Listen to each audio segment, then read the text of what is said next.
Om Sadashiva Samarambam Shankaracharya Madhyamam Asmadacharya Paryantam Vande Guru Paramparam Ishvaro Guratmeti Murti Beda Vibhagne Vyomavda Vyapta Dehaya Dakshinamurtaye Namaha Sarva Vedanta Siddhanta Gocharan Tamagocharan Govindam Paramanandam Satguru Pranatosh Mahara Om Shanti Shanti Shanti Hi. Então, vamos continuar aqui no Experiência e Conhecimento, esse tópico aqui, uma carta de Melinda. A Melinda está descrevendo como é que ela vê esse como é que ela vê essa identificação dela, né, como consciência, essa recuperação, entre aspas, da identidade dela? A gente leu aqui um parágrafo onde ela fala da alminha do bebê, né? Como é que tudo vai cumprindo o que vai sendo cumprido. É por isso que se diz que não tem um agente específico. Você vê toda a criação se desdobrando, né? Então, você não consegue ter um agente específico coordenando nada especificamente, né? São blocos de acontecimento. Aí ele continua aqui, ela continua na carta dela. A criação é uma deslumbrante realidade virtual, né? Ela não tem realidade própria, né? A existência dela é tomada de empréstimo da própria existência, da própria consciência.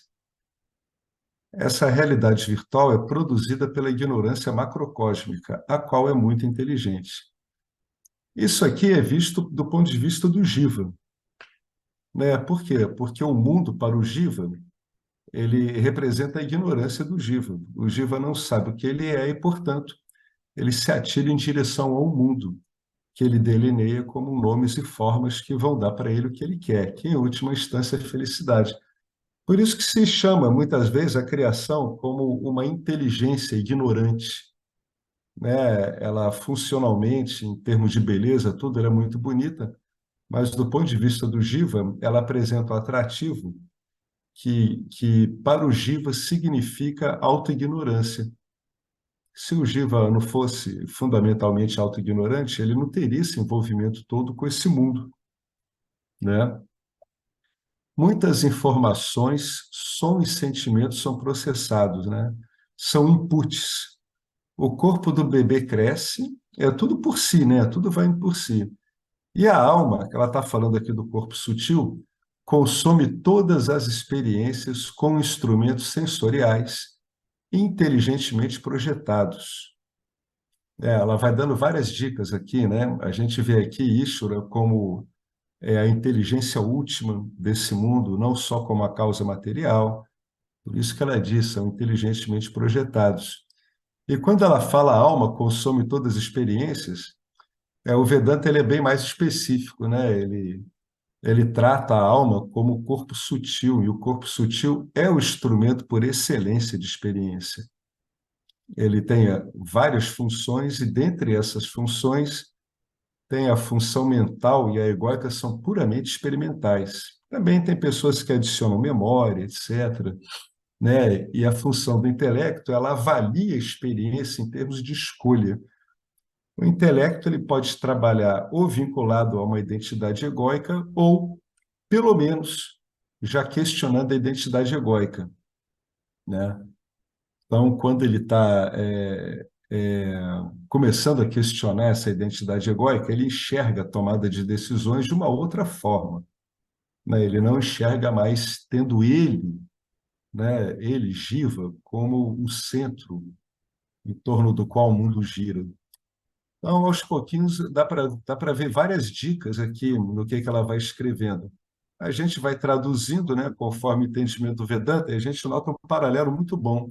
Embora eu já falei isso anteriormente, ela não se expresse de um modo muito preciso em termos de linguagem vedântica, mas em relação à compreensão dela, está bem preciso mesmo. Sons e imagens são associados a significados. Atenção com essa frase aqui. Por que que o som e a imagem são associados com significados? O que que tem no Giva que faz com que ele associe uma gama de inputs sensoriais? O que que faz com que ele associe isso com significados? É a carga, né, carga kármica da pessoa. São as vássanas que estão ali, são os karmas que estão ali. Então, desde pequenininho, cada bebê se comporta diferente um do outro. Eles, na verdade, estão processando de um modo diferente conforme sua carga kármica, as informações que vão chegando. Por isso que ela diz aqui, sons e imagens são associados a significados. Essa associação aqui, ela é uma associação da mente. A mente é que trabalha essas associações. O intelecto, ignorante de sua natureza como consciência, né? Ele não consegue se discernir como consciência, ele, na verdade, está sendo ensinado a se discernir como uma entidade corpo-mente. Esse intelecto, isso é super importante, ele vai construindo significados para que esses significados façam com que esse mundo virtual tenha sentido para ele. Isso é a construção de uma personalidade que se vê como separada, né? Ela vai ter que dotar esse mundo de algum significado que diga respeito a ela. Quando o Jiva não se vê mais como uma identidade separada, o significado da vida é ele mesmo, porque ele se vê como a própria vida, como a própria existência, a própria consciência. Então, ele compreende todos os significados atribuídos ao mundo como secundários. Ele entende que é a carga kármica dele e a composição de vássanas que está contribuindo para dar esses significados, né? Isso aqui é muito importante. O que que ele está mostrando, o que que ela está mostrando aqui, é como é que a confusão vai sendo criada. E, do mesmo modo que a confusão é criada assim, ao desfazer, o desfazimento é assim também. Você começa a questionar, ó, qual é o sentido que você está vendo no mundo?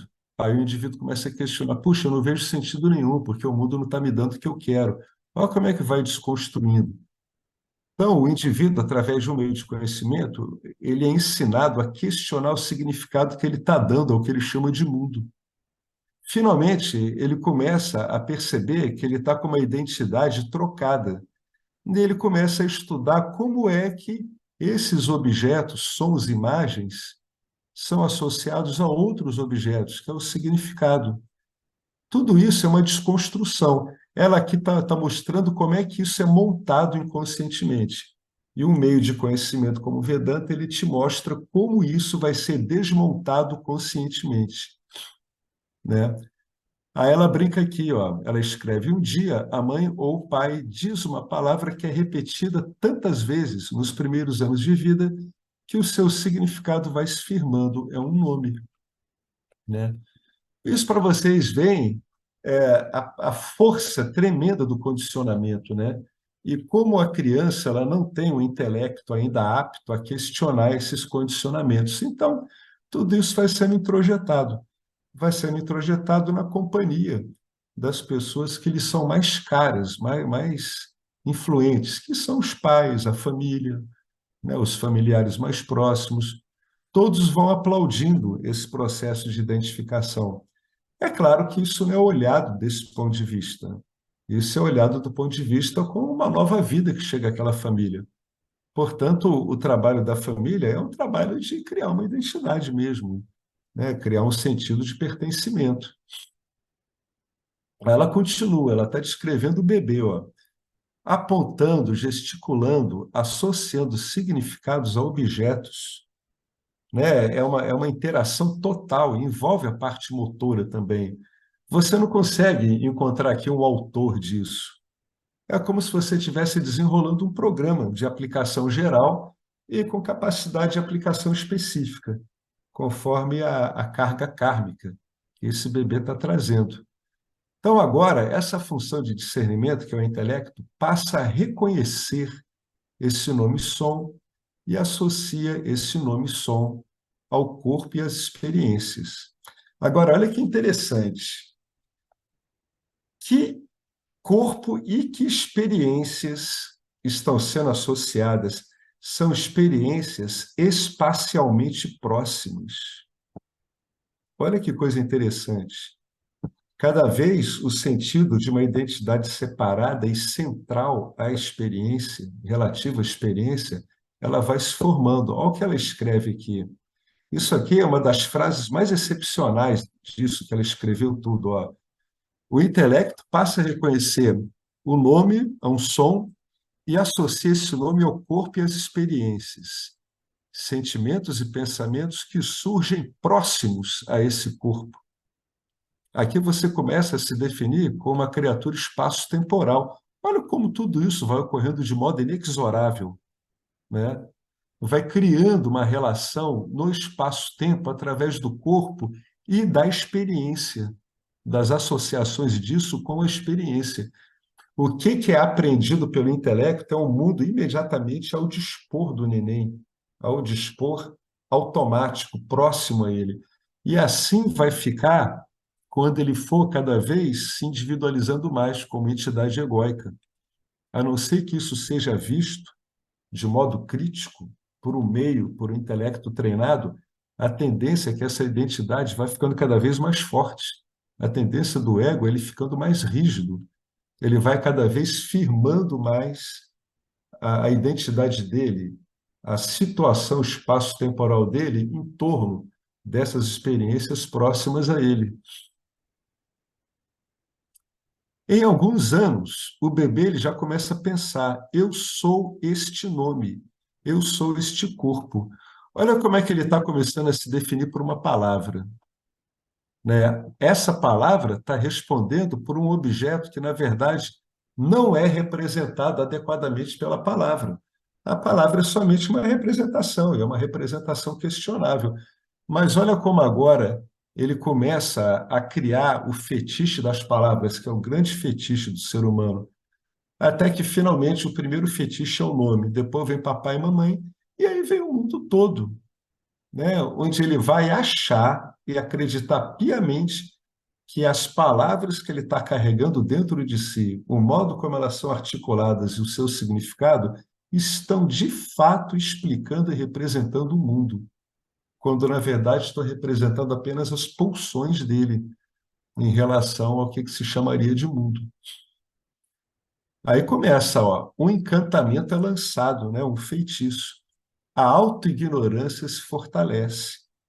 E assim nasce e se firma uma identidade egóica, uma identidade que se sente, sabe e reconhece como separada daquilo que ela chama de mundo, uma identidade autocentrada, uma identidade cujas experiências que vão lhe dizer respeito são aquelas que estão à volta do seu campo de ação. Ela é o centro do campo dármico. Ela só enxerga ela mesma. Ela não tem uma outra alternativa. Uma vez que a pessoa seja regida por uma identidade egóica, ela não tem uma alternativa de funcionamento em relação a isso. Por isso que o James disse uma vez no livro dele que é muito útil e realista nós olharmos o nosso Jiva e os outros Jivas como bonecos, né? Bonecos ali trabalhando meramente com base nos seus condicionamentos, executando seu karma. Karma é puramente um condicionamento, né? Firmado através da ação, do resultado da ação. Por isso que ela disse aqui que o encantamento é lançado. É quando a pessoa passa a ser enfeitiçada pelas palavras e pelas formas. Ela encontra identidade nas palavras e nas formas, seja como ela mesma, seja importante, como algo que ela queira alcançar, né, para ser feliz, ou algo que ela queira evitar também para manter-se feliz. Essa que é a identidade egóica. A identidade egóica não tem como funcionar de um modo diferente. Embora cada ego tenha uma riqueza de nuances muito grande, o funcionamento é muito similar. É um funcionamento autocentrado, definido no espaço-tempo, com limitações. É tudo o contrário do que é a essência desse ego, que é a consciência, né? A consciência ela é ilimitada, o ego é limitado. A consciência se vê completa, né? A consciência não busca nada, ela basta a si mesma. O ego está sempre buscando alguma coisa que corresponda aos seus medos e desejos. O ego se vê como uma entidade no espaço-tempo, então ele tem um tempo, ele tem uma urgência, ele tem uma expectativa de ver tudo isso ser alcançado, ser realizado para ele. Ao contrário de um jiva que se sabe consciência, ele não tem expectativas, porque ele sabe que o significado que é atribuído ao mundo é um significado tão virtual quanto o próprio mundo. Então, os modos de funcionamento são muito diferentes. São praticamente diametralmente opostos. O Curso em Milagres, ele vai à frente, ele usa um termo muito denso para falar disso. Ele diz que são dois posicionamentos entre os quais não existe tergiversação. O que isso quer dizer? Não há ponto de contato entre o funcionamento egóico e o funcionamento de um jiva liberado, que as visões de mundo elas partem de princípios muito diferentes. São princípios com qualidades opostas, né? Essa é a identidade egóica. Tudo isso é inevitável. Tudo isso vai ocorrendo conforme o programa destinado a esse eguinho que está se formando, devido à sua herança kármica. Tudo isso é automático. Tudo isso vai se desenrolando. Nada disso aqui é consciente, né? A capacidade de ver isso como um processo consciente começa quando o indivíduo começa a questionar a própria personalidade dele, né? Numa terapia, numa análise, começa a ter lampejos disso, né? O indivíduo começa a fortalecer cada vez mais um senso de discernimento que está baseado aí no intelecto, que se usa muito pouco na identidade egóica. O intelecto na identidade egóica, ele é meramente aquele que decide e executa a favor das pulsões do ego. Mas tem uma hora que os próprios movimentos egóicos começam a ficar desnudos, claros, para quando essa função de discernimento ela é devidamente treinada. E, finalmente, no meio de conhecimento, o intelecto ele questiona tudo, ele vai questionar a própria identidade egóica, a própria existência do corpo-mente em si, a própria existência do mundo. Os meios de conhecimento, o Vedanta em peculiar, eles têm o questionamento mais radical de todos. Mesmo Heidegger, o filósofo alemão existencialista, ele dizia que quando o ser humano se pergunta sobre a existência, sobre ser, ele acabou de fazer a pergunta mais selvagem possível que um ser humano pode fazer. Selvagem por quê? Porque ela tem potencial de aniquilação total da identidade daquele ser humano. Aí Heidegger apontava isso. Eu não sei até que ponto ele foi, mas ele era obcecado com a existência em si, né? É um bom começo, né? Tem pessoas que elas entram no autoconhecimento e elas entram depois de passar um tempo obcecadas com a existência. Elas ficam obcecadas. Como é que isso funciona desse jeito? Né? Por que isso funciona na minha revelia? É a pergunta mais incômoda que tem, né? Eu estou aqui só fazendo bobagem, passando uma perrengue, e eu vejo o mundo funcionando. Aí eu vou para o cemitério e vejo que um monte de gente passou e o mundo está funcionando. Eu estou aqui diante de uma fábrica de seres humanos. Aquela famosa pergunta: que P é essa? Né? Tem pessoas que ficam obcecadas com a existência. Eu fui um cara obcecado com a existência depois de um tempo. Eu ficava impressionado, porque eu não via sentido nenhum.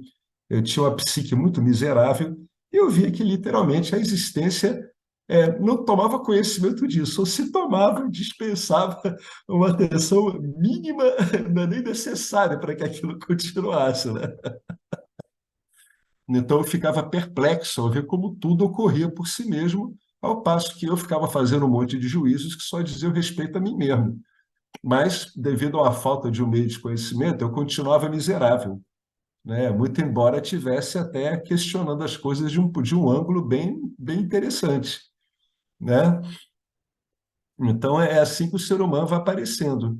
Uma hora, essa função aqui de discernimento, ela começa a acompanhar de modo muito detalhado e muitas vezes meio desesperado os fracassos do ego, ela vai percebendo que o ego está fracassando, E tudo que o ego consegue fazer é repetir o fracasso. É por isso que as pessoas fazem a mesma coisa, cometendo o mesmo erro. É porque a pulsão egóica está muito forte. Quando o discernimento vai ficando mais firme, o Jiva ele começa a se abster de repetir o mesmo procedimento enganoso. Ele pode até não saber o que fazer, mas ele evita repetir o que está dando sempre errado, né? Tem várias piadas com relação a isso, né? Que o problema, loucura, é a pessoa ficar fazendo coisas visando um objetivo que nunca dá certo. E ela repete aquilo o tempo todo, faz tudo igual e continua repetindo.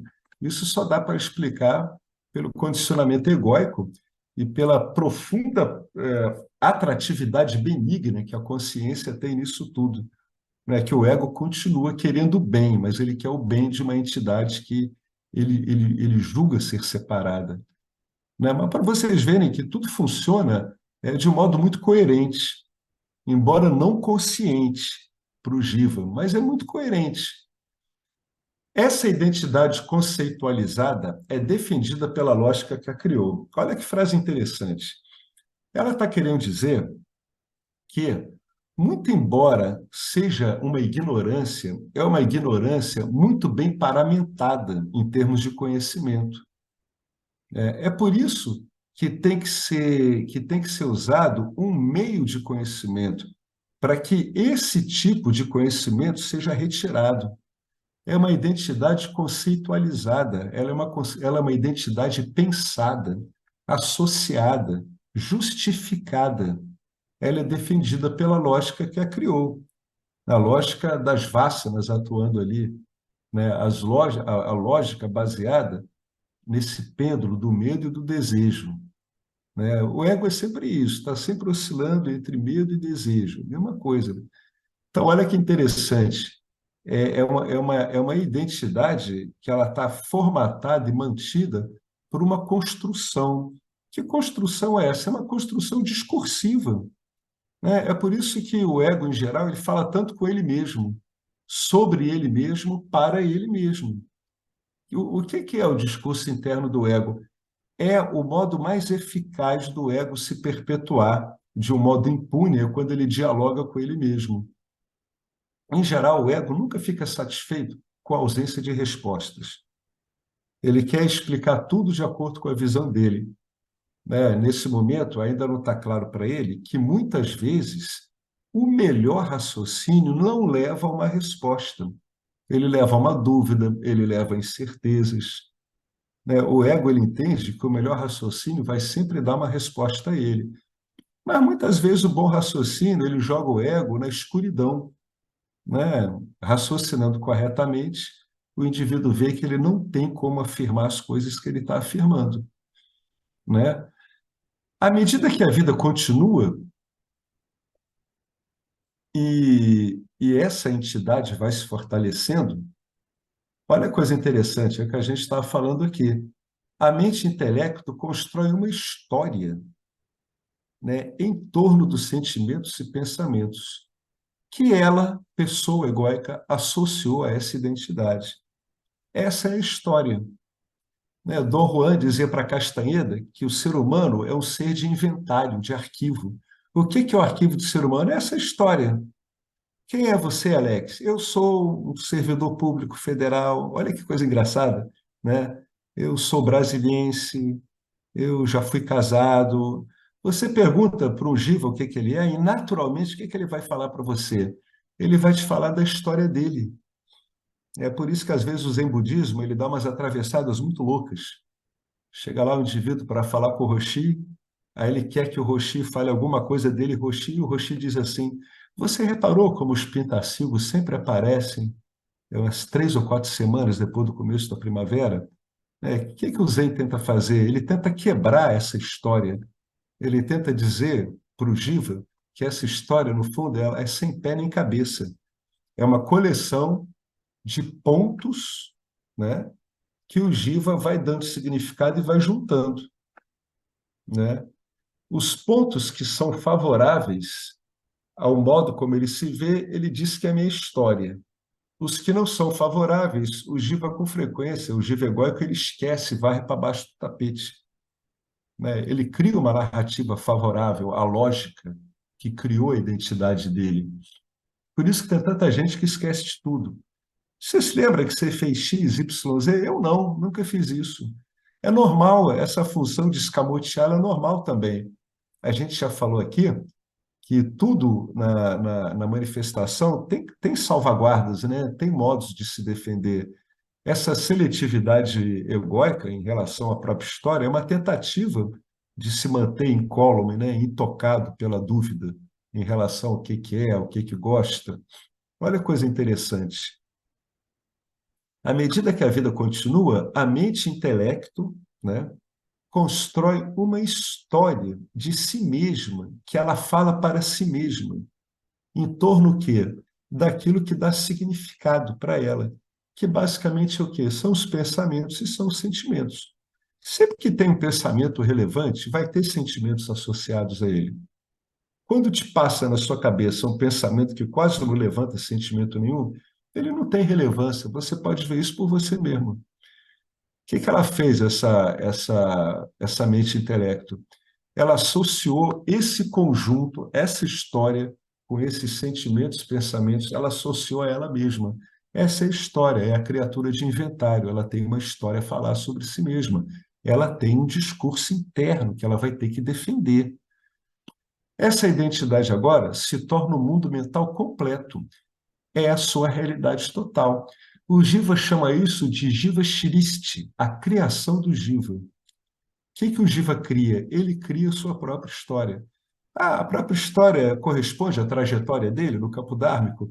Provavelmente não, talvez, mas certamente é essa história que dá significado para ele, é o que importa. Quando esse Jiva for entrar em contato com o autoconhecimento, ele vai ter que levar em conta esse Jiva Shiriste dele, essa criação dele, porque é nela que está as conceituações equivocadas sobre ele mesmo. Então você vê que coisa interessante, não tem nem importância se essa realidade do Jiva é real, se ela tem a ver com realmente a trajetória dele no campo dármico ou não. O que importa é que seja desfeita como identidade, né?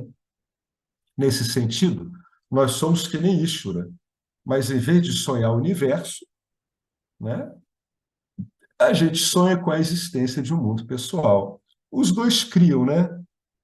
Eles criam seus mundos virtuais, né? Ishvara cria o macrocosmos todo, o microcosmos todo, é o sonho de Ishvara, e nós sonhamos acordados, né? Nós estamos no nosso estado de vigília e sonhando que somos uma entidade separada, chamada fulano de tal, que fez X, fez Y, fez isso, mandou muito bem ali, se dá muito bem acolá, quando na verdade não tem nem esse fazedor aí, né? Não dá nem para dizer que esse Giva é o grande responsável pelas coisas que estão ocorrendo na vida dele. Esse é o mundo pessoal do Giva. É esse mundo pessoal aí que vai ser questionado pelas ferramentas de autoconhecimento, né? Ela vai ser questionada de várias formas. O Vedanta tem três questionamentos básicos, todos muito circunscritos à própria experiência do Jiva. O Vedanta ele fica na experiência do Jiva com ele mesmo. Por quê? Para que o Jiva tenha um ponto de partida, né? O Jiva tem que investigar a própria experiência dele para ver dali que ele não é aquilo. O Vedanta apresenta a análise dos objetos, né, em relação aos órgãos sensoriais. O Vedanta apresenta a análise dos seus três estados diários. Ele apresenta os vários corpos com os quais a consciência tem contato, corpo físico, o corpo energético, etc. E, através disso, ele vai descredenciando a crença em um mundo pessoal, em um mundo que seria real por si mesmo. Esse mundo pessoal é o que o Jiva diz que é real por si mesmo, é a realidade dele. Eu sou assim, eu sou gordo. Eu, consciência, eu sou gordo, Mitya. Eu estou sobrepondo Satya e Mitya. Ou então, quando vem o ego iluminado, eu sou uma personalidade iluminada. Ele está sobrepondo Satya e Mitya. É o Mitya e Satya, né? É o caminho contrário. essas sobreposições, elas ocorrem a partir desse mundo pessoal aqui. É sempre através dele. Ele que é a porta para sobreposições errôneas, de Satya em Nitya e de Nitya em Satya. Quando despertamos espiritualmente, nós despertamos na verdadeira realidade, na existência em si, na consciência, despertamos do sonho de nossos mundos pessoais. Nosso mundo pessoal ele passa a ser visto como o quê? Como meramente uma criação da nossa mente, dado pelos nossos condicionamentos.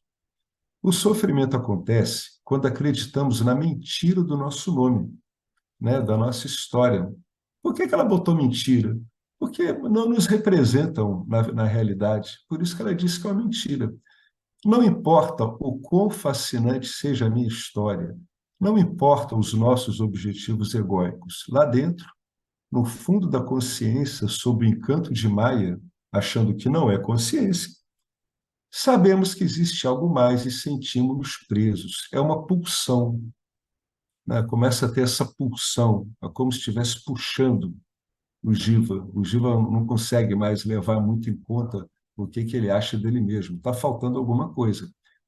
Assim, enquanto as histórias de montanha-russa do ego continuam, né? O sobe e desce, e o vai-vem das marés de desejos e medos o carregam para cá e para lá, no fundo do coração, no fundo do nosso âmago, o ser que somos se faz notar sussurrante um desejo pela verdade, pela liberdade. Esse é o buscador. Ele agora vai buscar algo além da experiência dele, né? Ele está buscando outra coisa, não o que ele entende naturalmente por experiência dele, do jeito que ele está vendo. Se esse buscador ele vai ir para o âmago ou não, ou seja, se ele vai para o âmago ou ele vai ficar no materialismo, né, bastante espiritualizado, sutil, aí é a questão, né? É inexplicável como é que uma coisa ou outra ocorre, né? Ele pode começar a buscar isso em meios espirituais que falam para ele de outras coisas, de reencarnação, de karma, podem dar um passado sobre a família com a qual ele está vivendo, seriam as interpretações espirituais. Mas será que esse buscador ele vai para o âmago mesmo? Afinal de contas, o que é que eu sou mesmo? Tirando toda essa história, aí, aí a gente não sabe, né? Sob a ignorância de si mesmo, a mente e o intelecto olham para os objetos do mundo como uma possível fonte de libertação. Libertação da limitação, né? No fundo, libertação da própria associação de si mesmo com uma entidade experiencial limitada, que é uma mente junto a um corpo. São bastante limitados. É como se tivesse uma pulsão inerente a nós mesmos que desce a nós a impressão de que somos além ou mais do que isso. Isso é inexplicável, só pode ser situado na própria atratividade que exercemos sobre nós mesmos, como ser consciência. É por isso que tem o Upanishads, eu não sei qual Upanishad que fala sobre isso, o Brihad, não sei qual que fala. Ele diz que tudo é amado por motivo do ser. O ser é o grande amado, né? Os filhos são amados porque o ser é amado, mas parece que são os filhos. O cônjuge é amado, o trabalho, mas tudo, em última instância, é por causa do ser, que é realmente o grande amado. É aquele cujo amor é puramente incondicional, porque ele é amor. Então, tudo é amado como reflexo desse ser. Tomara que o buscador tenha sorte e ele consiga ver que, no fundo, ele está apenas exercendo uma atração que ela é balizada pelo amor que ele é, ela é impulsionada pelo amor que ele é. É esse amor que somos que começa a puxar essa entidade experiencial de volta a si, como se fosse um raio trator, que nem quem viu ali Jornada nas Estrelas, lembra que a Enterprise tinha um raio trator, né? Que ela usava para acoplar cargueiros, naves rebeldes, tudo. Então, o ser tem o raio trator, né? Ele começa a puxar o Jiva de volta para ele. né? Ele vai descartando tudo que o Giva está se agarrando e vai tracionando o Giva de volta. Um poder de atratividade enorme. Por isso também que tem o Upanishad que diz que o ser é todo atrativo, né? Ele é que é a atração última de tudo, é o que confere atratividade a tudo. Então, o que que a mente e o intelecto fazem com os objetos do mundo quando elas estão, quando há autoignorância, quando não sabem que ser é pleno? Elas olham o mundo como se fosse uma fonte de comida, né? Comida material, comida psíquica, comida moral, comida mental, comida sexual, comida de entretenimento. É como o Giva estivesse engolindo tudo, engole tudo através do meio de experiência dele. Engole tudo sensorialmente, engole tudo em termos de sensações, sentimentos, experiências. É um tremendo de um experimentador. Consome uma variadíssima gama de experiências. Tal qual uma criatura faminta, o ego vai para o mundo de Maia em busca de comida, aprisionado na fortaleza de uma identidade falsa. Pois é, essa identidade falsa não vai ser desvelada tão facilmente assim, né? Ela tem suas salvaguardas, ela é protegida pela própria lógica que a criou, né? Uma lógica de uma identidade separada. O que que a gente está olhando na vida são espelhos dentro de espelhos, um complexo de ideias e conceitos que tomamos por quem somos. Repara que, como são reflexos dentro de reflexos, já que são espelhos dentro de espelhos, o ego ele nunca consegue realmente encontrar um ponto de apoio sólido. Ele está lidando com pontos de apoio extremamente virtuais, né? Ele mesmo fica enfastiado desses pontos de apoio, né? Por quê? Porque eles não têm realidade própria, eles não têm as propriedades que o ego achava que eles tinham. Aquele objeto não é aquela maravilha que eu achava que era. Aquele prato não é tão bom assim, eu já enjoei. Já me enjoei da minha esposa, já me enjoei dos meus amigos, já me enjoei de mim mesmo. Assim é a trajetória do ego, né? Ele acaba, dentro desse jogo de reflexos, ficando sem apoio nenhum, né? É um complexo de ideias e conceitos que tomamos por quem somos. Mesmo uma pessoa que diz que ela não pensa nada, ela diz assim, não, eu sou uma criatura espiritual devocional. Eu não raciocino, não penso em conceitos. Engraçado é que quando a pessoa está falando isso para você, ela está fazendo o quê? Ela está conceituando ela mesma para você, né? Qual o conceito dela? É que ela não usa conceitos, mas ela está usando conceito, né? Eu não uso conceito, eu sou coração puro. É mais um monte de conceitos. Isso é muito surpreendente, porque isso mostra como é que a ignorância toma tantas formas, né? E como elas são convincentes.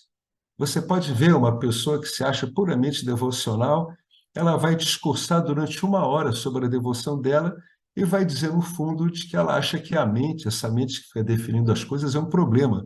Quando ela passou uma hora conversando com você, falando, no fundo, né, enchendo de conceitos, aquela devoção dela que ela acha que não tem conceito nenhum. Olha que loucura isso, né? Como é hábil e como não é fácil ver, né? São sistemas muito bem defendidos. Mais uma história, agora uma história espiritual, agora está fazendo parte daquela fortaleza. Já não é mais um caçador de bens materiais, ele é um caçador de bens sutis, bens espirituais. Olha que coisa interessante. Mas o funcionamento é sempre o mesmo, tá? É um jogo de ideias e conceitos. Por que que é um jogo de ideias e conceitos? Porque eles dizem para nós o que que nós somos. É um jogo de identidade. Aí como é que ele se traduz? Não importa qual que seja a sua identidade provisória, essa identidade de reflexos nesse jogo de espelhos, todo ego vai dizer isso, seja ele materialista, seja ele espiritualista, ele vai dizer: eu sou isso, eu sou aquilo, eu gosto disso, eu não gosto daquilo, eu acho pensar um saco, eu sou contra os intelectuais. Ou então vem um cara e diz: não, o importante é ser intelectual, essa coisa de ser de puro coração é tudo bobagem. Repara que é o mesmo jogo conceitual que um joga em cima do outro, só que cada um valora as coisas de um modo diferente. Esse o funcionamento é o mesmo. Na aparência parece muito diverso, e é, mas em funcionamento é tudo igual. É um jogo de tentativa de firmar identidades, sejam elas quais forem. Quer ver um caso extremo? A gente pega, né, o que acontecia muito, né, até alguns anos atrás, que era o que se chamava de homem-bomba. Em geral, né, eles vinham de segmentos do Islã bastante radicais, onde depois de uma explosão dessa era oferecido um mundo paradisíaco para essa pessoa, era o céu que era oferecido para eles. A identidade dele era com essas formas de pensamento. Aí que estava a ideia de libertação dele. Mas é uma identidade também, né? Ela é tão identidade como qualquer outra, né? Nesse ponto, a identidade dele com uma ideia suplantava em muito a identidade dele com o corpo, a ponto dele explodir o corpo, mas continuar fiel a uma identidade de pensamentos. Olha que interessante isso. Mas continua sendo identidade. O ego, isso aqui é ótimo. Olha que bacana. O ego é como um avatar em um jogo de computador. Olha como a gente, nesse mundo da inteligência artificial, a gente consegue fazer analogias legais com o Vedanta. O ego é como um avatar em um jogo de computador, movendo-se através de um mundo virtual que não tem realidade própria, o qual ele toma como real, seus gostos e desgostos o deixam encapsulado. Ou seja, ele está limitado pela dinâmica de medos e desejos. Essa é a razão de ser de um ego, desse avatar. Em sua realidade virtual programada, por quê? Porque ela vem do karma de outras vidas e do karma gerado já nessa vida. O ego gosta de relacionamentos virtuais, empregos virtuais, buscas espirituais virtuais e felicidade virtual, numa vã tentativa de se libertar. Um outro modo de falar isso aqui é aquela máxima do Buda, né? A única coisa permanente no mundo é a impermanência. Tudo é virtual, né? A realidade que a gente vê, ela é impermanente. Nós, como identidade separada, somos impermanentes, os relacionamentos são impermanentes, os empregos impermanentes, as buscas espirituais são impermanentes, as nossas felicidades são impermanentes e as nossas tentativas de liberação são impermanentes também, né? Olha como é que vai dando para traduzir tudo que ela está falando. Ela está constatando aqui como é que a coisa funciona. Muito interessante isso, né? Vale a pena ler de novo. O ego é como um avatar, é uma identidade em um jogo de computador. E esse jogo se chama Você Tem que Ser Feliz. Como? Se apossando dos objetos desse jogo, movendo-se através de um mundo virtual que não tem realidade própria, o qual ele toma como real, é por isso que ele leva tão a sério. Seus gostos e desgostos definem ele totalmente e limitam ao mesmo tempo. Em sua realidade virtual programada, se desenrola uma coisa à revelia dele, isso é importante. Ele não tem controle disso aqui. O ego gosta de relacionamentos virtuais, ele gosta de empregos virtuais, gosta de buscas espirituais virtuais, e ele fica pingando de felicidades virtuais em felicidades virtuais, até que tem uma hora que ele vê que isso aqui não está dando em nada. Ela está resumindo aqui como é que se forma uma identidade egóica e como é que ele, no fundo, acaba se metendo numa roubada. É isso que ela está querendo dizer aqui. Ela explica do jeito dela, mas ela explica muito bem mesmo. É uma bela carta essa da Melinda. Então, a Melinda continua. A Melinda, ela vai dar uma definição aqui de ego. Como toda definição, ela é útil de acordo com a pessoa que está olhando essa definição. Mas nenhuma definição ela consegue realmente explicar o evento que está ocorrendo adequadamente, né? Mas ela pode servir para desfazer os erros que a pessoa tem. Olha, o que que é ego? Ego é consciência sempre presente, essa consciência ordinária mesmo, sob o encantamento da ignorância. É a consciência não sabendo o que é a consciência. Essa é uma definição possível de ego. É uma definição funcional. É a consciência, essa sempre presente, ordinária, né, a luz única, sob o encantamento da ignorância, sob o encantamento de que ela não sabe que é consciência. Ela está associada a um meio refletor que tem um programa que dá esse efeito totalmente louco. O ego se encontra em uma criação virtual, um reflexo da mente do Criador, contendo bilhões de ideias e formas. Agora, olha que frase bacana ela botou aqui, ó. Ele se olha no espelho, né? Ele tenta se ver, o ego tenta se ver para ele saber o que que ele é, mas ele só vê o jogo de identidades mutáveis. Ele se olha no espelho, mas ele não se vê, porque não há nada para ver aí. Ele espera que sentimentos e pensamentos revelem ele, ego, mas não há ninguém que o objetifique para que ele saiba quem ele é. A identidade do ego, ela não tem como ser objetificada, né? Na verdade, ela é um conjunto de adjetivos. Eu sou isso, eu sou aquilo, eu sou R, eu sou Z, eu sou XPTU, eu sou um monte de coisas e nenhuma delas é estável. Por isso que as pessoas muitas vezes ficam trocando de identidade a vida toda. A pessoa começa numa carreira, vai para outra, dali ela vai para outra, arruma uma família, depois larga a família, se apaixona por outra mulher, arruma outra família, vai para uma outra profissão, né? É uma tentativa de se definir. Só que está tentando se definir num jogo de imagens, né, num jogo de pensamentos, de conceitos, de identidades. E nenhum deles tem, como fazem parte do mundo material de Nietzsche, nenhum deles tem a capacidade de definir nada, porque nenhum deles tem existência própria. Por isso que ela escreveu aqui, né, ela botou aqui uma linguagem muito poética, muito bonita. O ego se olha no espelho, mas ele não se vê, porque não há nada para ver aí, né? Não tem nada de concreto para se ver aí, a não ser esse jogo mutável de identidades. Ele espera que alguma coisa revele ele, o defina, sentimentos e pensamentos, mas isso aqui fica mudando também. Não há ninguém que objetifique o ego, não há nada que objetifique o ego para dizer o que que ele é, né? Ele está toda hora tentando encontrar um modo de se definir. Esse que é o trabalho do ego. A verdadeira identidade do ego é sem forma, sem ação, é a consciência pura e simples. É inútil para a forma buscar o sem forma.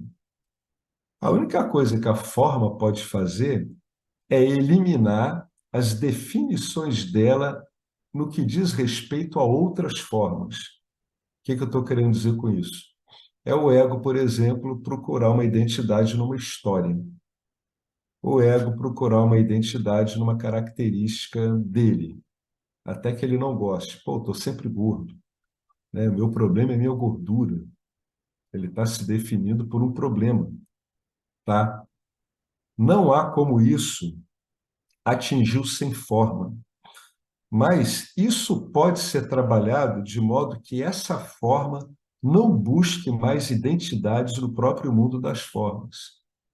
Pode ser conseguido que o ego não busque mais se identificar com absolutamente mais nada, né? Até que ocorra, até que ele esteja numa posição favorável para que seja mostrado a ele o que ele sempre foi, né? Que a luz que ilumina, que faz ele conhecer tudo, não é dele em particular, não é de ninguém, é uma luz única, né? Esse revelador, esse conhecer, ele é único, né? Por isso que ela botou aqui, é inútil para a forma buscar o sem forma. Um outro modo de olhar isso aqui é dizer isso aqui, ó, não há como a experiência extrair através da experiência o que ela é em essência, entendeu? Não há como, através da ação, você chegar à não ação. Não há como, através de fazer algo, chegar ao conhecimento do que você é. Não há como se chegar no imutável através do mutável. Embora o mutável devidamente esclarecido possa diminuir o seu envolvimento, com essas coisas mutáveis, né? Ego é mutável, então ele procura se definir através de coisas mutáveis também. Isso pode ser reduzido, pode ser diminuído. Ela botou essa frase aqui: é inútil para a forma buscar o sem forma. Você não vai. O problema é um problema de conhecimento, né? Não é um problema de, de a forma indo atrás de identidades no mundo das formas. Que identidades são essas? Identidades que agradam ela, né? Através dos medos e desejos. Esse tipo de manobra é inútil. Isso aqui tem tudo a ver com o título desse livro, né? Experiência e conhecimento. Não é pela experiência em si que vai se chegar a essa identidade. Ao acordar, ele percebe que eu não sou o espelho, eu não sou o corpo, não sou a miríade de identidades que o intelecto inventa, não sou a história dessas identidades, desse monte de ganchinhos que vão se juntando uns nos outros. A história é quando o ego ele tenta juntar os pontinhos significativos da história dele numa linha que convence ele apenas, né? Então, não sou a história, não sou os sentimentos que surgem, nem os desejos e medos. Eu sou aquele ciente de tudo isso. Por causa desse ciente que eu sou capaz de falar do espelho, do corpo, das identidades, dos desejos, dos medos. Aquele que fala dos desejos e medos é o mesmo que fala dos sentimentos, é o mesmo que sabe da miríade de identidades. Esse é indefinível, ele é irredutível, né? Você não consegue reduzir ele como algo que tenha forma, nem mesmo uma forma abstrata. Embora a gente use a linguagem abstrata para falar do ser, que é a linguagem que tem menos qualidades que a gente consegue usar, né? Eu sou aquele ciente de tudo isso. Tudo isso surge e desaparece em mim. Eu os conheço, eles não me conhecem. Sem meu conhecimento, eles sequer são conhecidos por mim. Eu sou Dá para dizer, como Atmananda Menon, eu sou o conhecer disso tudo. É uma boa palavra, porque não tem sujeito, não tem definição. Quem gosta disso é o Rupert Spira também, mas ele vem dessa linha aí do Atmananda Menon, né? Eu sou o conhecer. É bem pessoal isso, né? Eu sou esse eterno conhecer de todas essas coisas. Tudo isso surge e desaparece em mim. Tudo depende de mim para ser revelado, conhecido, vivificado, mas eu não dependo de nada. Tudo sou eu, mas eu não sou esse tudo, eu não estou limitado por esse tudo. Eu englobo esse tudo. Além de mim, tem esse tudo aí que ela descreveu aqui, todas essas coisas do mundo que a gente chama da manifestação de Nietzsche. Nietzsche toda depende de mim, de Satya, para ser revelada e vivificada. Mas eu, Satya, não dependo de Nietzsche. Pelo contrário, Nietzsche é definida em mim, porque eu conheço Nietzsche. Então eu consigo reduzir Nietzsche à consciência, como a própria consciência. Mas a consciência não é limitada por Nietzsche. É como se eu dissesse que Nietzsche é limitada pela consciência. Ela só é conhecida porque existe consciência.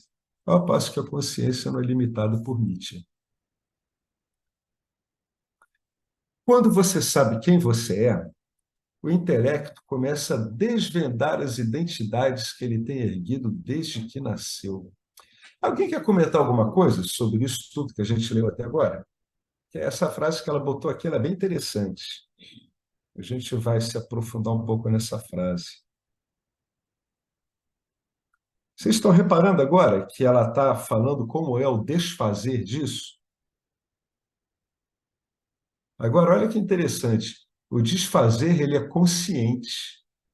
Olha o que ela bota aqui. O intelecto começa a desvendar deliberadamente aquilo que foi montado inconscientemente, inclusive com o auxílio dele, intelecto, e principalmente dele.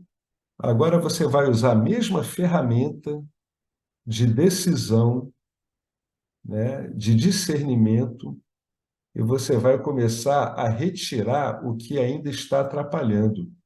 Então, veja, quando você sabe quem você é, quando você já está se olhando do ponto de vista de Satya, do ser, o seu intelecto começa a trabalhar de um modo muito diferente. Ele vai naturalmente procurar os obstáculos a isso, né? A essa expressão adequada da sua verdadeira natureza. Qual é a expressão adequada da sua verdadeira natureza? Dentre muitos aspectos, é uma expressão despreocupada, é uma expressão sem expectativas. Só que o autoconhecimento ele é tal que é o que a gente já leu um pouco acima, que o James escreveu também, né?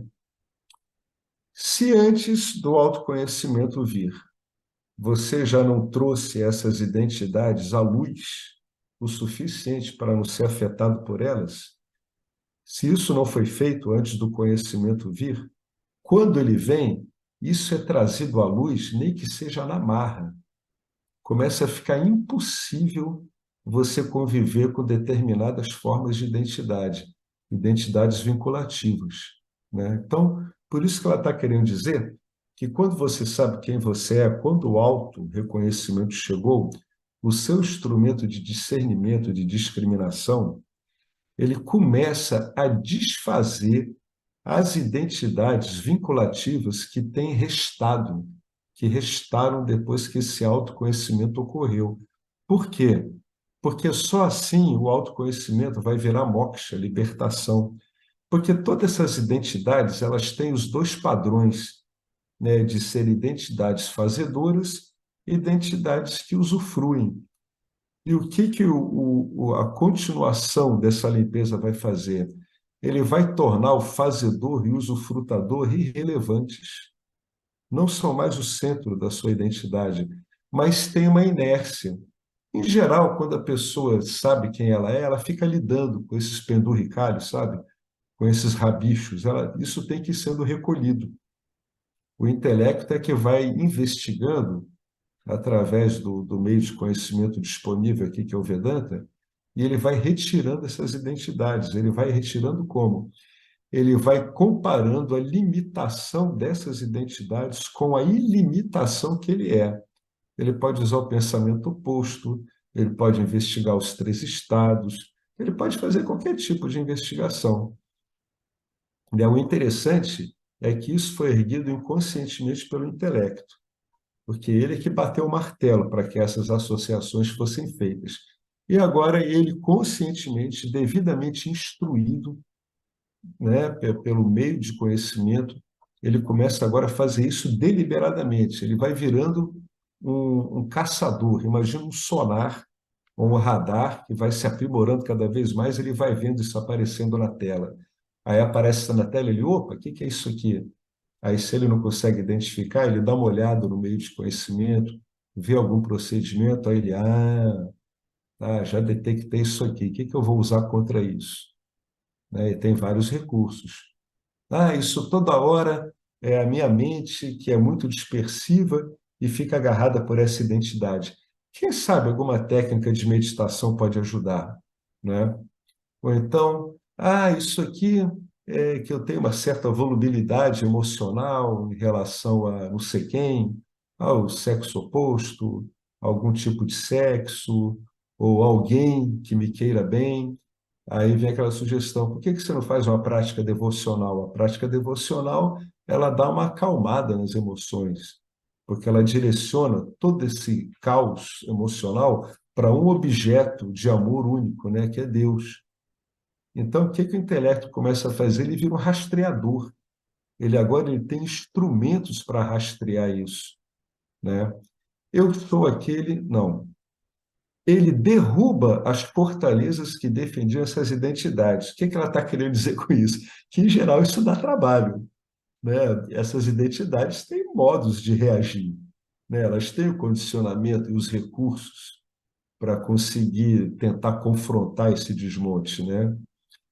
Ele derruba as fortalezas que defendiam essas identidades, deixando espaço ilimitado para sermos. Ele deixa o espaço ilimitado para que possamos ser o que? O que somos, né? Ser sem limitações, né, sem adjuntos, sem definições. Agora há espaço para ser, né?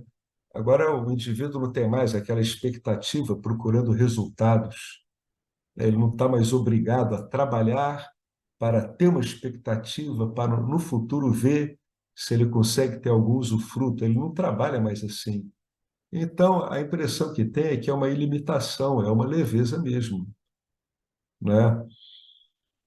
Liberação é livrar-se dos muros da mente, dos muros das identidades, muros construídos para definir e proteger falsas identidades. Identidades essas conceitualizadas por uma mente ignorante, né? Por uma mente ali que não está treinada para conseguir, né, compreender e trazer a si o que que ela é. Ou seja, dependendo da carga de vássanas que essa pessoa tem, isso pode dar um trabalho danado. Vamos ser realistas. Se a carga de vássanas dela é mais suave, isso muitas vezes quase não dá trabalho nenhum. Tem pessoas que têm uma carga de vássanas tão leve em termos de identidade que, quando elas sabem quem elas são, isso praticamente elimina o fazedor e o usufrutador. Nesse caso, o autoconhecimento praticamente equivale à liberação, moksha, né? Autoconhecimento é você saber que você é consciência, que você não é o ego. E a liberação é quando você se livra dos resquícios do fazedor e do usufrutador, que são eles que fazem a gente ir em direção ao mundo, querendo algo, né, na expectativa de obter alguma coisa. Então, a libertação é quando aquele que sabe quem ele é não tem mais vínculos de retorno com o mundo no qual está vivendo. Não tem mais vínculos com algo que possa dar um retorno para ele. Ele usufrui disso, mas não tem vínculo, né? Por isso que ela colocou aqui, né? São identidades conceitualizadas por uma mente fazedora, usufrutadora. É isso aqui que o indivíduo que teve o autoconhecimento, ele fica fazendo, muitas vezes por muito tempo. Ele fica se livrando dessas várias carinhas que o fazedor, o usufrutador aparece. Em determinada experiência, ele aparece lá. Oi, olha eu aqui de novo. Aí o cara vê, puxa, nessa experiência afetiva aqui está aparecendo uma expectativa de retorno, de ser querido, né? Aí ele vê uma expectativa profissional, apareceu de novo o fazedor. Olha, eu estou aqui porque eu quero ser promovido, e se eu não for promovido, isso vai ser muito ruim para mim. Ele querer ser promovido é uma coisa, agora transformar isso no cavalo de batalha vira um problemão, né? Então, a pessoa que ela alcançou esse conhecimento, ela tem que ter cuidado com a carga de envolvimento dela com o mundo manifesto, porque ela precisa ter um tempo para que ela possa contemplar, para ela não ficar se engajando, né, mesmo depois do autoconhecimento, seguidamente em todo tipo de atividade. E isso vai estrojetar demais a atenção dela em direção aos objetos. E aí fica uma certa negligência em relação a repousar a sua atenção em você, ser, ao invés de toda hora ficar estrojetando ela. Então, nessa hora, a própria pessoa que alcançou o autoconhecimento, ela começa a evitar rotinas mais intensas de afazeres. Em geral, sim, tá? Não é regra, não, né? Outras pessoas não passaram por isso. Tim Mayananda era um bólido de atividades no campo dármico, né? Mas ele não tinha uma identidade de fazedor, usufrutador. Mas, em geral, a pessoa ela vai parando de se engajar demais. Ela não tira o time dela de campo, mas ela não busca outras partidas, né? Ela procura mais repousar em si até que esteja claro em qualquer experiência, como conhecimento firme e imediato, que ela é a consciência ilimitada, né?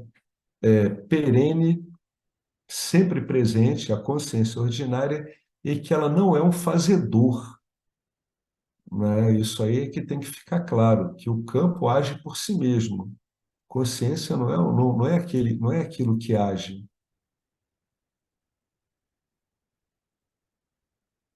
Liberação é isso, livrar-se dos muros da mente, muros construídos para definir e proteger falsas identidades.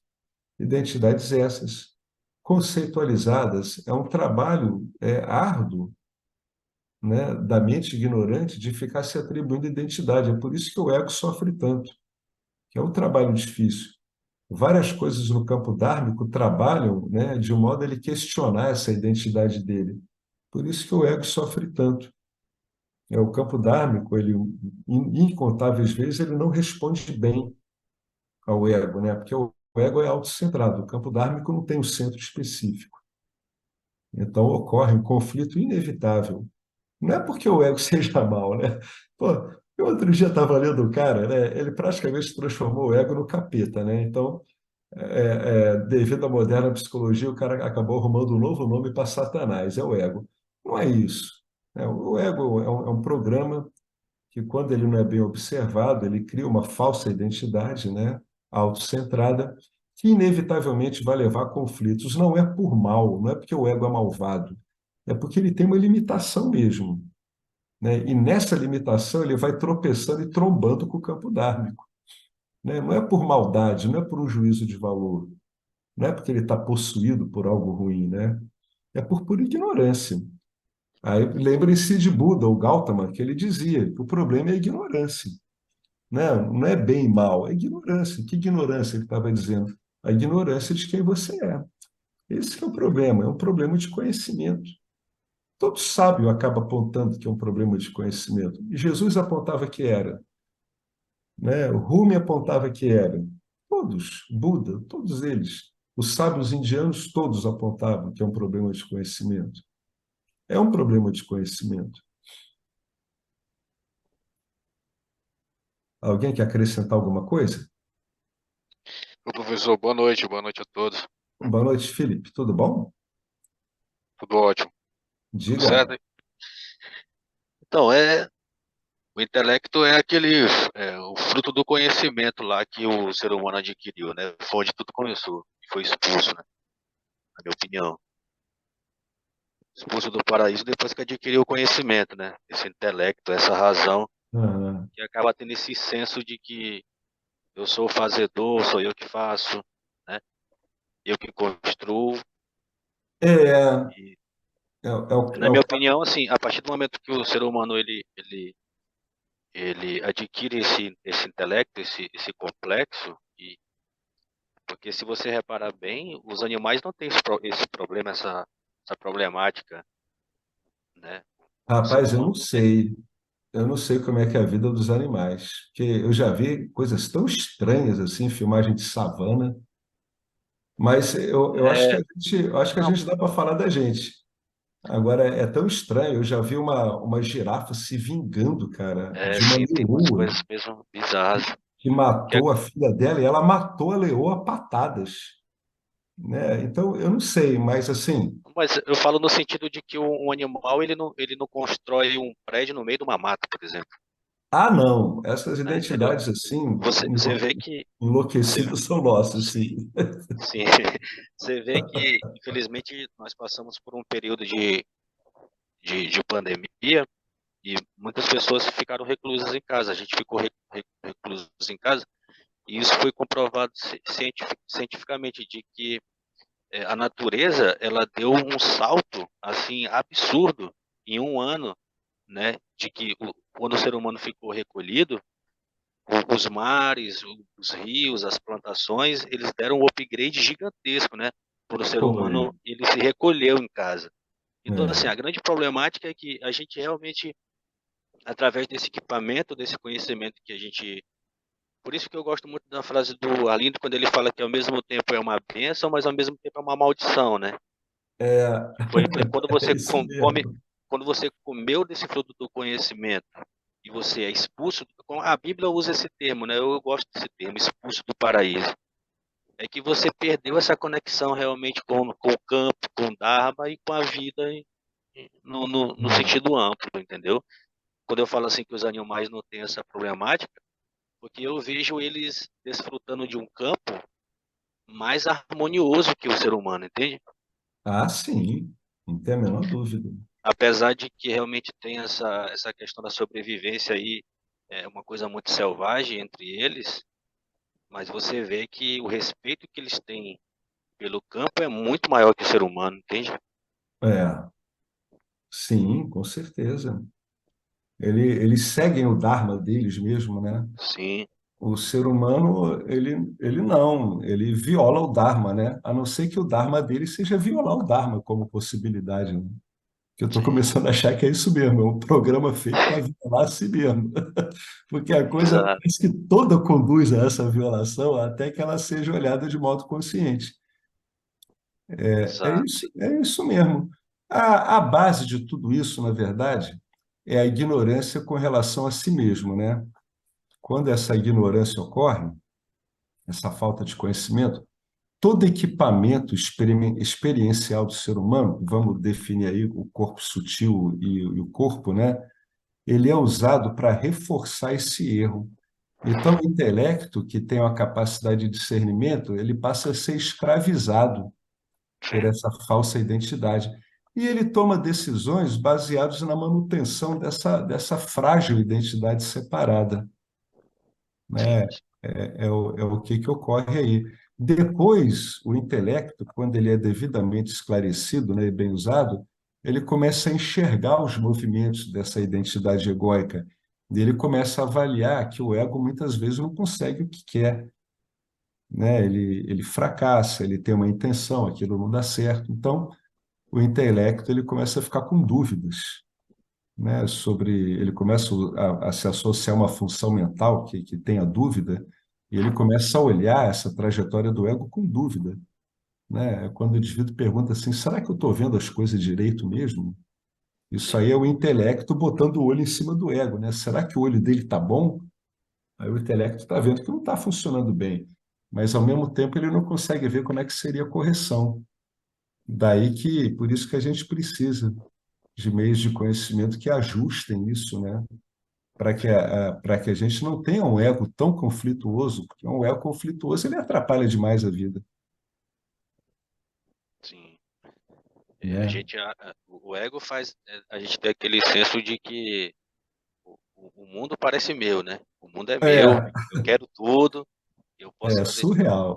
Quando eu falei dessa questão dos animais, eu não sou aqui um protetor dos animais, eu não sou o santinho dos animais, não. É que é só É, fazendo um comparativo aqui entre é, essas duas espécies, que parece que quando o ser humano ele adquire esse equipamento, né? Eu vejo como equipamento, né?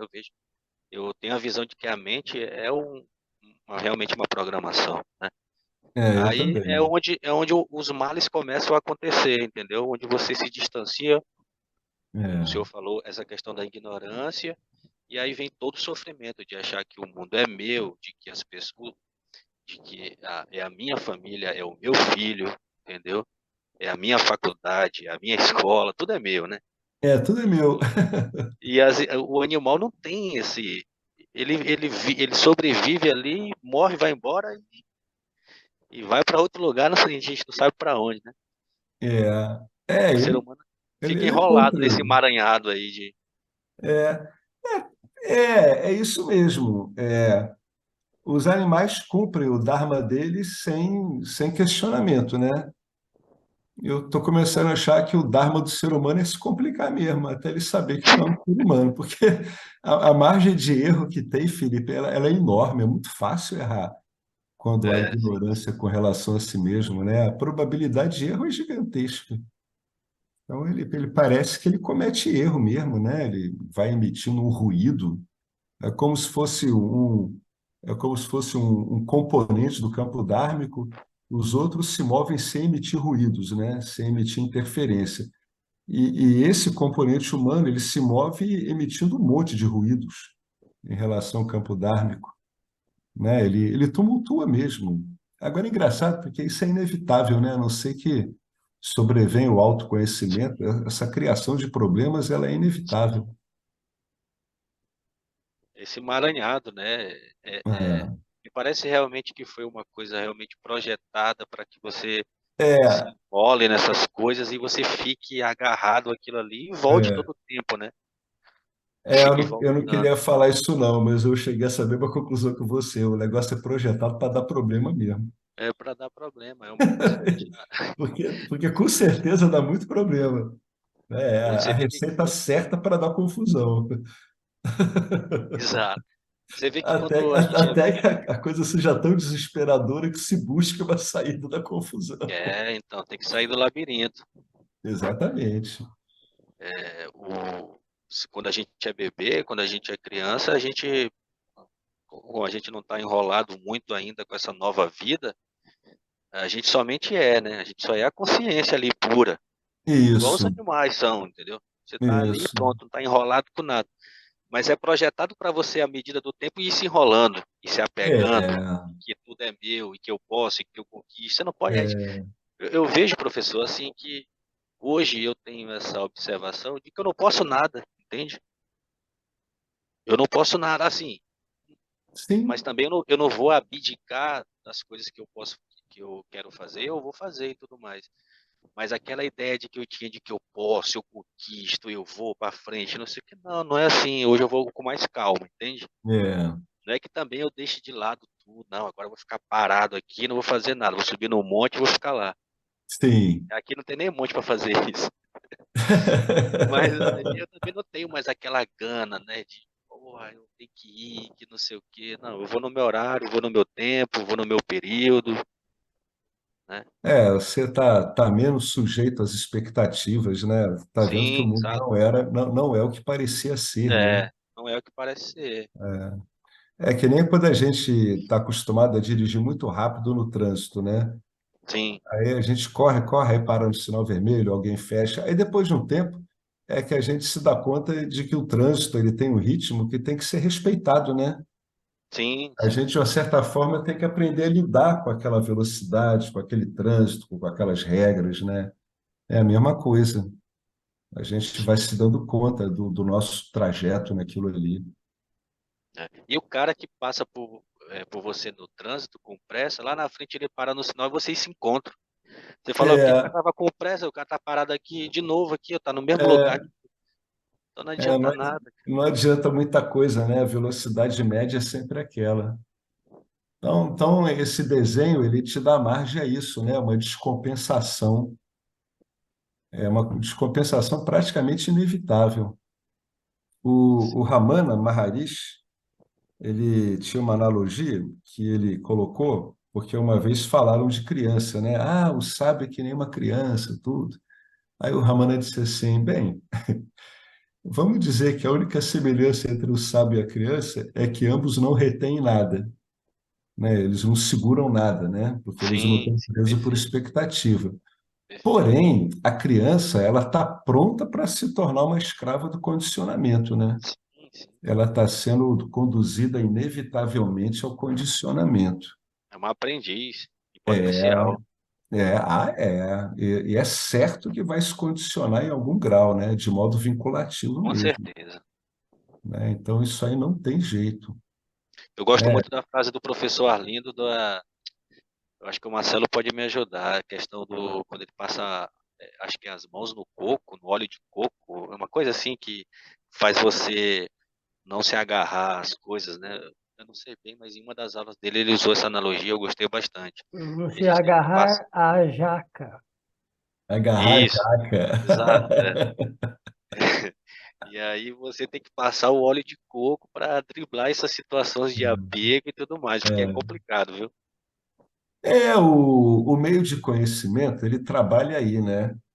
Ele trabalha com você passando uma espécie de óleo, de substância antiaderente, de Isso, modo que esse monte de identidades não grudam mais. É claro que o meio de conhecimento em si, ele não vai revelar diretamente o que é que você é. Isso vem devido às condições que aquela pessoa já está ali, né? Ela já está desfazendo muita coisa, o corpo sutil está cada vez mais satírico, mais reflexivo. Aí essa revelação do que você é vai ficando cada vez mais clara, até que fica claríssima. Mas no campo de manifestação, essa não aderência ela é fundamental, né? É quando essas identidades já não conseguem se apoiar em você com aquela veemência de antes, né? Ah, eu sou um cara que eu tenho que fazer isso, tenho que fazer Sim, X, Y. Isso tudo vai ficando muito, muito volátil, né? Já não tem aquela. É que nem se você está tentando pegar aquele sabonete que cai durante um banho, né? Todo molhado, o negócio fica escapulindo da tua mão.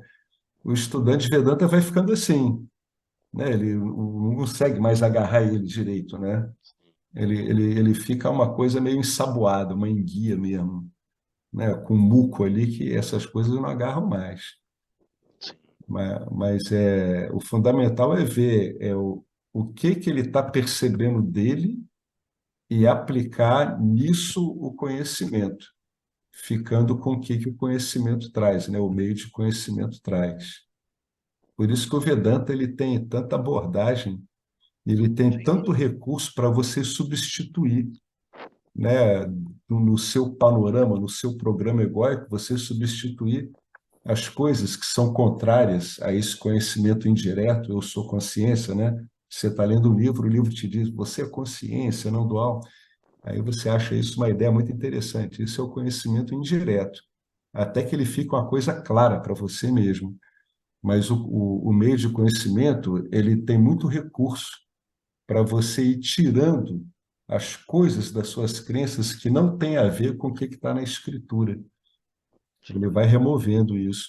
Isso aí é que vai dando esse muco, né? Vai dando essa superfície não aderente ao estudante. Até porque, principalmente, ele não está mais interessado nisso, né? Em ficar construindo identidades, né? Não, o Vedanta é fundamental nesse lado, nesse É, olhar mais crítico da coisa, de que não, vamos com calma, porque a consciência é uma coisa. Que você está se agarrando aí não tem nada a ver, não. tá se agarrando a uma fantasia, né? Está se agarrando a uma identidade que. Pô, o Felipe foi um nome que nem eu me dei meu nome, foram lá no cartório e me Pois deram. é. Você está vendo como tudo Né? isso é injusto? Eu, Isso é eu, não, fui- eu injusto, não cara. fui eu que fui lá e Nunca é o que que a escolheram gente por mim. achava. Pois é, escolheram por mim e foram lá e falaram, não, o Pois nome dele é é. Felipe. Pronto, bota aí no caderno aí. Ué, como assim, pô? É. É engraçado, né? Quando a gente começa a olhar essas coisas tão simples da nossa experiência, pô, esse meu nome, né? Que meu nome? Eu não escolhi essa Exato. porcaria. O que que é meu? Né? Isso aí foi Não, posto. Nada é tive nosso, nem o tem o direito de, nome. eu não tive nem o direito de escolher. Foram lá e colocaram, o nome dele é esse aí, pô. Ainda botaram com PH ainda aqui, ó. Tem que ser com F. Tá vendo? Ó, Felipe com PH, Alex com dois L's, ainda com papo É, depois, Peter Longo. O, Essas o, são Ca- coisas que só me dão problema. Você acha que eu escolheria um nome desse que só me dá rolo? Isso não serve para nada. Aí eu vou, e tal como você disse, né? Eu digo assim: isso é o meu nome. Pô, nem o que que eu chamo de meu nome é meu. exato, exatamente. Né? Quando você vai se detendo nisso, você vê que tudo isso é um jogo de imagem só mesmo. A gente é que se habituou a acreditar nisso. Quando eu estava na escola, os professores sempre erravam, né? Falavam, Felipe, Felipe, é Felipe. Aí eu tinha que falar, não, é Felipe, não é Felipe. Como que botaram o nome tão complicado assim, velho? Então, assim, professor, essa questão, essa questão de que não é meu, entendeu? O nome não é meu, sei Pois lá, eu é. cheguei aqui do nada e apareci, daqui a pouco eu vou sair. Isso é uma boa reflexão, né? Nem aquilo que te definiria do modo mais íntimo como ego, que é o nome, nem isso é teu. Você não escolheu isso. Pois é. Né? O resto tudo é abstração, né? É um monte de histórias. O que essa jovem está comentando aí é, assim, de suma importância, né? Tá É, tratando aqui do a- virtual, né? Porque realmente a- parece muito virtual mesmo, tudo muito superficial demais. é porque é superficial mesmo, é engraçado, né? Aquelas suspeitas que você tinha são reais, é superficial mesmo. Né? A gente volta e meia tinha essa suspeita, né? Pô, isso é meio superficial. Por quê? Porque é mesmo. Você Isso. vai olhando, você É, vai vendo que é. é a melhor resposta, porque é. É porque é mesmo, tá Olhe certo. pro lado, você vai ver aí. Sai na É, rua que você vai ver. é tudo muito volátil, né, cara? Hoje eu ajudei a socorrer um cara que foi atropelado aqui no aterro Sim. e ele estava, é um rapaz desses de rua, né? Ele estava levando um monte de garrafa, as garrafas quebraram e cortaram o abdômen dele, então ele ficou com uma ferida exposta grande ali, sabe? Nossa, Então dava para ver ali a pele dele, o músculo por baixo, a pleura do pulmão respirando, né? Ele não sim. estava perdendo muito sangue, ele deu sorte, mas era uma ferida muito feia. Rapaz, isso aqui parece um robô, sabia? É um robô, É só que verdade. a gente fica impressionado com o sangue vermelho. Você já Sim, imaginou se você sangrasse amarelo, abóbora, sim. rosa-choque, azul? Será que a gente ia ter esse susto todo que a gente tem com o sangramento? Eu duvido. Quando eu estava vendo o cara, eu pensei assim, eu pensei, cara, e se essa cor fosse cor de palha? Eu sangro cor de palha, né? Porque me parecia um robô mesmo. É Sim. impressionante aquilo ali, viu? Impressionante. Eu olhei assim, eu falei, caramba, olha, é Você uma vê, professor, máquina. É uma você, máquina. você vê, professor, que as artérias, né, os, os micros e os macros capilares, eles parecem fios, né? Fios É, elétricos, interligados na é, coluna e tudo mais. é uma máquina mesmo. Aliás, as máquinas foram, acho que foram pensadas a partir da gente, né? Sim, É muito interessante isso tudo.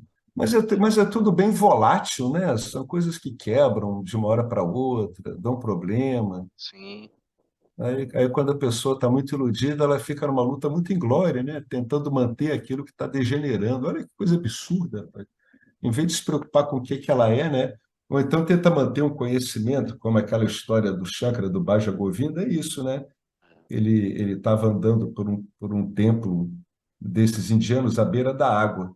E lá, os templos, muitas vezes, são escadarias que levam até o rio, né? E nessas escadarias tinha ali um velho professor de gramática em sânscrito que ele ficava recitando para ele as regras gramaticais. Aí o Shankara disse para ele assim: Poxa, o senhor está praticamente morrendo. O Shankara era terrível. E o senhor fica repetindo o que o senhor repetiu a vida toda. O senhor tem que se ocupar de Deus, de saber o que o senhor é. Né? Então, É. são essas advertências, né? Diz, pô, não fique repetindo essas identidades, né? Procure saber mais sobre você mesmo, se aprofundar no que você é. Ele Senão, focou no, ele focou no entretenimento e largou o conhecimento, né? ele focou na profissão dele. Ele Na profissão. era um professor de gramática de sânscrito, né? Ele estava já aposentado tudo, ele ficava repetindo aquilo. Aí isso chamou a atenção do Shankara. Ele fez aquela música, Bhaja Govinda, né? Para o cara, pô, cuidado, né? Faça valer a vida. Você já fez isso tantas vezes, por que que agora É. não Eu tenta falei isso, olhar de professor, outra porque forma? eu falei isso porque tudo que eu vejo assim que não é uma busca para saber quem realmente você é, para mim, fora disso é entretenimento. Mas é Existe o entretenimento. entretenimento e existe aqui o autoconhecimento, o conhecimento barra Isso. autoconhecimento, que esse é a É, verdadeira busca. Partindo disso, tudo para mim é entretenimento. é, Hoje eu tenho essa visão, entende? é uma boa definição, porque na verdade é tudo entretenimento mesmo, é tudo comida mental. Sim, É só comida, como ele escreveu um pouco acima, né? Aqui. É tudo comida mental, né? A mente vai comendo tudo, o ego vai comendo tudo. É devora. entretenimento mesmo. Entretenimentos religiosos, entretenimentos Sim, políticos, sim, afetivos, tudo, de ideias, artísticos, são entretenimentos. tudo, Não é cultura. para dizer que não é para dizer que eles não valem nada, não. Sim, sim, vale. Eles têm o papel deles, Tem o né? papel. Mas para a gente, assim, olhá-los como entretenimento ajuda, Sim, exato. né? Para não perder o foco. Porque perder o foco é fácil, é muito fácil, É, né? Bacana.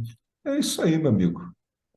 O ensino vai fazendo efeito, né? A gente vai aprendendo a desenvolver valor, né? Pelo que vale a pena mesmo.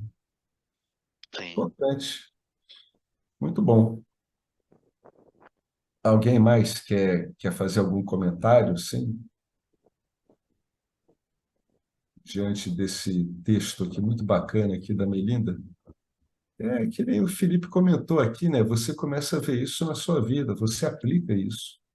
É facilmente aplicável. Eu sempre digo assim que a nossa descrição da nossa experiência diária não resiste a alguns segundos de Vedanta. Se você é um investigador sincero, não vai resistir, cara, não tem como. Em coisa de alguns segundos de argumento, toda aquela interpretação que você tem da sua experiência vai caindo. Aí você vai ter que usar uma outra interpretação mais adequada, né? É isso. Bom, gente, dado o avançado da hora, vamos encerrar aqui. E qualquer dúvida que vocês tenham, a gente pode ver ou no encontro seguinte, ou então alguém me procura pelo Messenger também, né?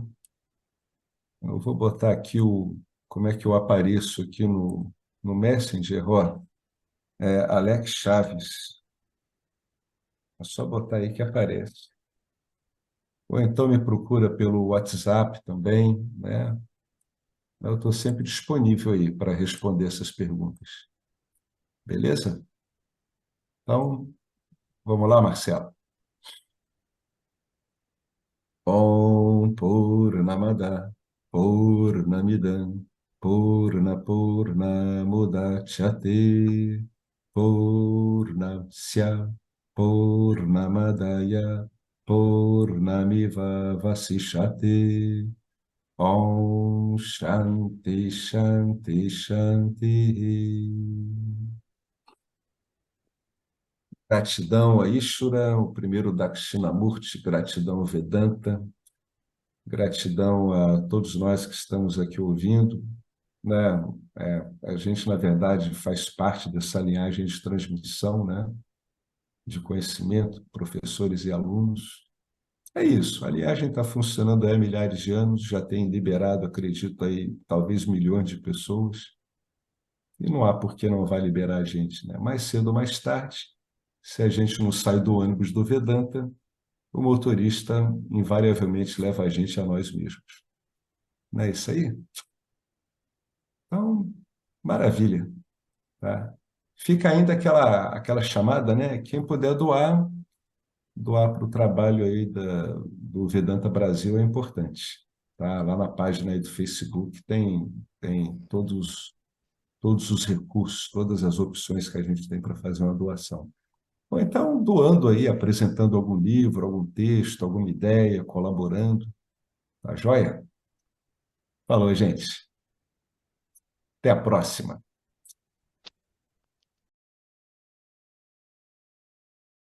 Olá, queria trazer aqui para vocês o quanto eu tenho me beneficiado dos ensinamentos do Vedanta.